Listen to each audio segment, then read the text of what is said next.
Ya. Oke Pak Irjen, selamat siang Pak.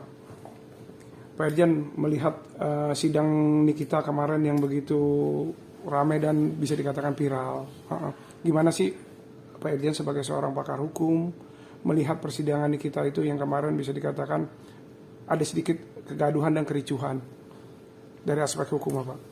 Baik, terima kasih. Assalamualaikum warahmatullahi wabarakatuh. Selamat siang dan salam sejahtera untuk kita semua. Jadi saya mengikuti perjalanan persidangan kemarin, yaitu pada saat Nikita duduk menyampaikan keluh kesahnya tentang suatu permasalahan.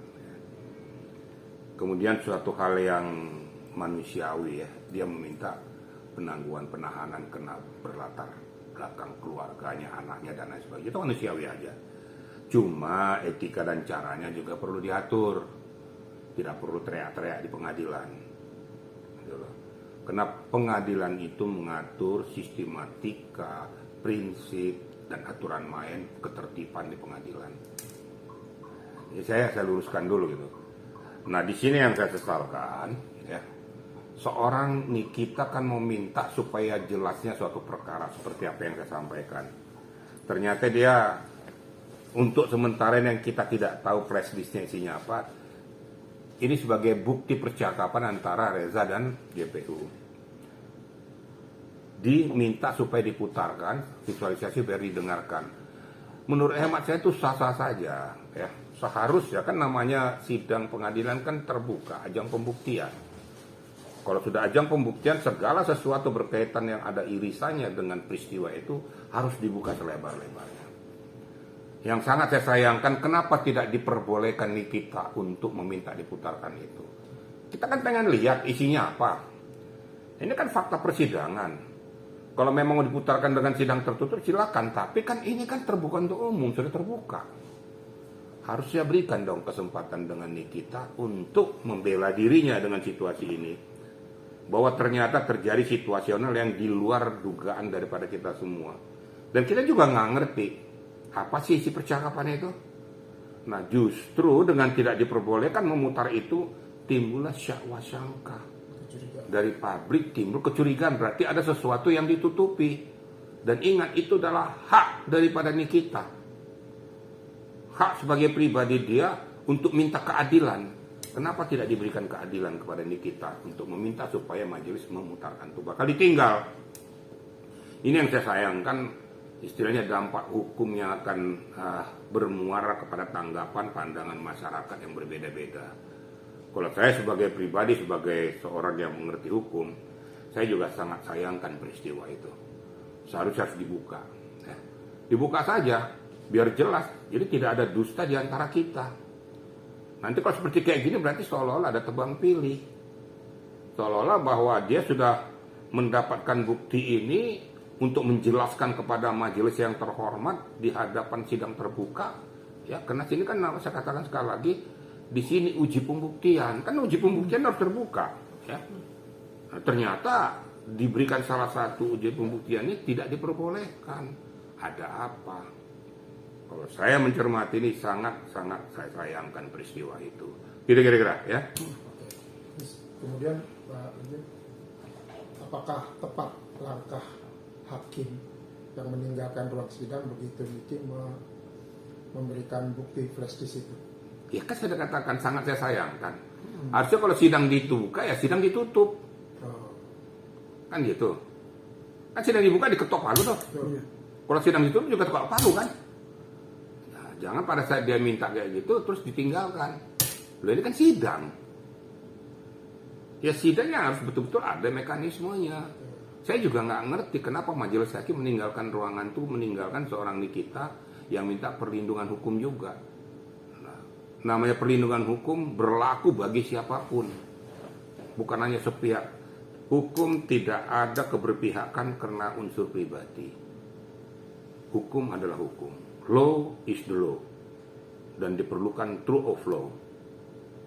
Nah, ini yang kira-kira. Kalau saya benarkan yang mana yang benar, mana yang salah saya katakan salah.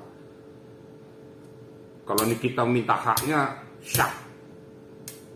Nah, di posisi ini saya katakan Nikita berhak untuk minta keadilan tentang masalah itu. Kira-kira ya. Oke, Pak Irjen.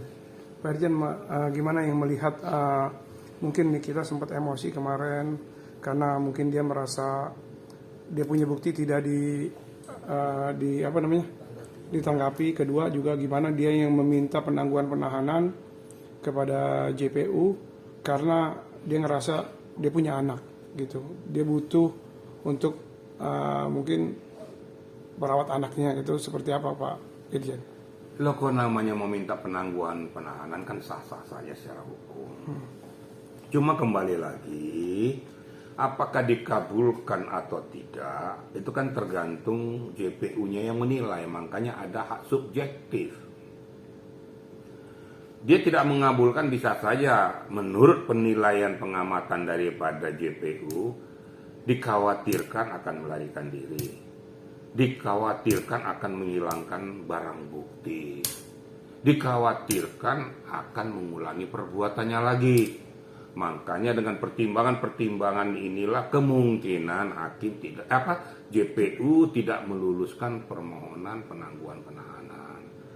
Itu kan hak subjektifnya, kan gitu. Dan itu tidak bisa kita amputasi, itu haknya. Yang jelas ya kalau kita minta ya dikabulkan ya alhamdulillah. Kalau nggak dikabulkan ya itulah etika prosedur hukum. Tapi tidak perlu teriak-teriak. Makanya saya bilang jangan seperti yang terjadi itu. Pada saat dia minta untuk kembali keluar mau diborgol sesuai dengan etika prosedur itu kan SOP. Dipakai rompi tahanan itu adalah SOP. Nah, itu tidak boleh dilawan, harus dilakukan. Karena kalau seandainya ya dilakukan itu, ini akan memperberat nanti pokok permasalahan. Berarti dia menghalang-halangi proses sidangan itu. Nanti macam-macam nanti gitu loh. Jadi borgol memang SOP-nya bukan SOP Indonesia, SOP internasional. Setiap tersangka, terdakwa, terpidana pada saat meninggalkan lokasi wajib hukumnya untuk diborgol. Itu SOP internasional, bukan hanya Indonesia. Ya ikuti aturan main itu, gitu. Masalah kau tidak berterima kan ada salurannya. Bukan memberontak sama dia, jangan. Nanti dia melawan proses pengadilan, proses hukum. Jangan munculkan hukum yang baru. Nah, sekali lagi saya katakan, ya inilah hukum Indonesia. JPU kan belum melakukan tuntutan. Hakim belum vonis. Ingat loh, JPU punya hak subjektif.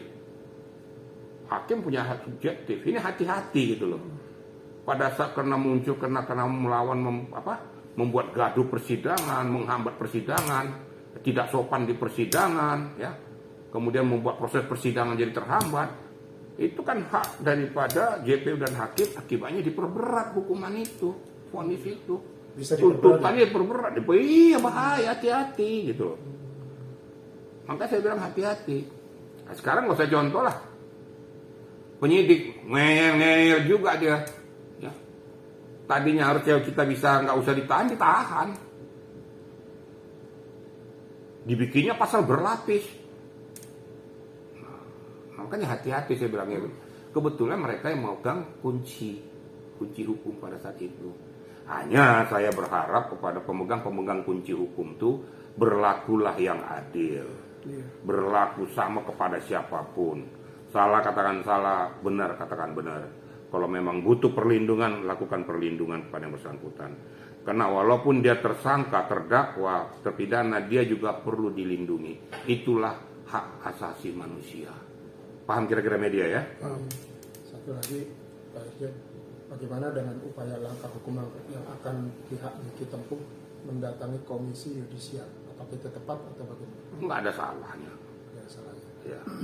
Sebenarnya kalau udah peristiwa kayak gini, seperti ini ya, ini sudah wajib hukumnya komisi yudisial turun memantau perjalanan persidangan itu adil atau tidak. Ya. Sehingga peran daripada hakim itu benar-benar sesuai dengan akidah hukum nggak. Bila penting turun komisi kejaksaan. melihat peran daripada JPU itu sesuai dengan akidah hukum atau enggak. Kan biar adil kan gitu kan. Jangan ada tebang pilih. Apapun yang dilakukan Nikita juga perlu dilindungi hak-haknya. Jadi dua lembaga itu harus Harus, jadi proaktif gitu loh. Apalagi situasional kan sudah seperti ini. Ya. Mungkin Nikita melakukan itu karena luapan kekecewaannya yang sangat besar.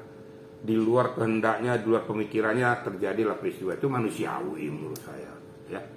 Karena dia merasa bahwa kok saya tidak dilindungi juga, kok berat sebelah, kekecewaan muncul. Itu kan suatu hal yang spontanitas. Saya berharap juga para pengadil juga harus melihat dari sisi kemanusiaan itu. Jangan dianggap itu bahwa memperlambat, mempersulit peristiwa ataupun proses pengadilan atau proses peradilan. Nah, kalau saya melihat situasional kemarin itu luapan kekecewaan. Ya. Dan saya menganggap tuh apa yang dilakukan Nikita itu secara manusia kita ya, itu suatu hal yang lumrah dan manusiawi karena itu spontanitas walaupun tidak dibenarkan secara hukum. Tapi kita juga harus pakai nurani gitu loh. Jangan pakai pokok-pokok, enggak. Baca juga hati nurani daripada si Nikita yang udah sekian lama ditahan. Pasti terbebani mentalnya, pikirannya, ya. Belum lagi dia mikirkan anaknya sedang proses hukum. Jangan lihat Nikita tertawa di permukaan itu. Di permukaan seolah-olah ketawa santai. Tapi harus kita baca dulu isi hati yang sesungguhnya. Sebenarnya dia merasa sakit. Dia merasa terjepit. Dia manusia biasa, dia punya anak. Anaknya juga sedang bermasalah. Jangan kirain tidak dia punya pikiran, punya pikiran. Nah, empati inilah yang perlu ditanamkan kepada pengadil-pengadil. Jangan seenak-enaknya juga. Ya. Saya bukan gara-gara membela Nikita di sini, tapi situasional itu harus saya baca. Mana yang saya katakan Nikita bertindak benar, saya katakan benar. Tuh. Tapi saya mengatakan pada saat itu bahwa peristiwa pidana terjadi. Nah, itu. Tinggal kenapa sampai terjadi ini? Saya berharap juga seadil-adilnya dilakukan. Jangan hanya berat sebelah, Reza juga harus diperiksa. Nah, terkait Reza itu Pak, waktu persidangan minggu lalu sebelumnya juga ada si pihak Niki menyampaikan barang bukti di depan hakim juga, sebuah produk skincare, di mana produk itu sendiri tidak ada tertera PP POM. Nah, tapi hal itu tidak didalami oleh jaksa maupun oleh hakim. Ini gimana Pak? Ya, kalau memang itu memang terjadi faktanya, minta tuntut keadilan, ya. Itu yang katakan komisi judisial, komisi kejaksaan kan ada di situ. Seharusnya barang-barang bukti yang dihadirkan di pengadilan diverifikasi benar. Percuma dong pihak Nikita menghadirkan barang bukti atau pihak dia menghadirkan barang bukti tapi tidak diverifikasi. Makanya berkali-kali selalu saya katakan, tolong kau BPOM speak up. Kan selalu saya katakan tuh. Jangan kau hanya menerima uang saja. Hasil izin edarnya pakai stiker. Tapi kau tidak verifikasi sesungguhnya. Makanya tidak ada keadilan. Saya mengatakan, saya secara jujur, tidak ada api, tidak ada asap. Tidak ada asap, tidak ada api. Tidak mungkin Reza memberikan uang cuma-cuma kalau tidak ada sesuatu yang ditutupi. Periksa tuntas juga Reza. Apa posisinya, kapasitasnya. Jadi saya tidak membela siapa-siapa. Mana yang benar, mana yang salah. Jadi jangan hanya Nikita yang korban. Dia juga harus diperiksa secara adil. Kenapa sampai terjadi? Harus dipertanyakan. Kalau memang betul itu hasil dia punya produk skincare yang nggak benar, periksa tuntas. BPOM speak up. Kalau memang benar, tutup rumah produksi, sita hasil kejahatan uangnya, disita untuk negara. Dan dia bisa dituntut balik ya Pak? Bisa. Tuntut lagi, tentu yang dituntut nanti adalah hak produksinya. Yang harusnya bekerja sama itu adalah BPOM, terus pihak Departemen Kesehatan dan Kepolisian. Betul-betul dicek. Kemudian siapa fasilitator yang ada di situ atau mediatornya? Ada yang dipanggil Dr. Oki, kemungkinan juga Dr. Samira juga ada nanti. Diperiksa tuntas saja siapa-siapa yang terlibat di dalamnya. Sehingga terbukalah Pandora kenapa peristiwa ini terjadi. Sehingga betul-betul hukum adil dan berkeadilan dapat diterima oleh siapapun. Saya tidak berpihak Nikita, tidak Reza. Apa Nikita katakan kemarin itu saya bela dia. Saya katakan Nikita berhak untuk mendapatkan keadilan. Makanya dimunculkan Rufus Etis, seyogianya itu harus diperdengarkan. Jangan ditutupi. Satu lagi Pak, dengan peristiwa seperti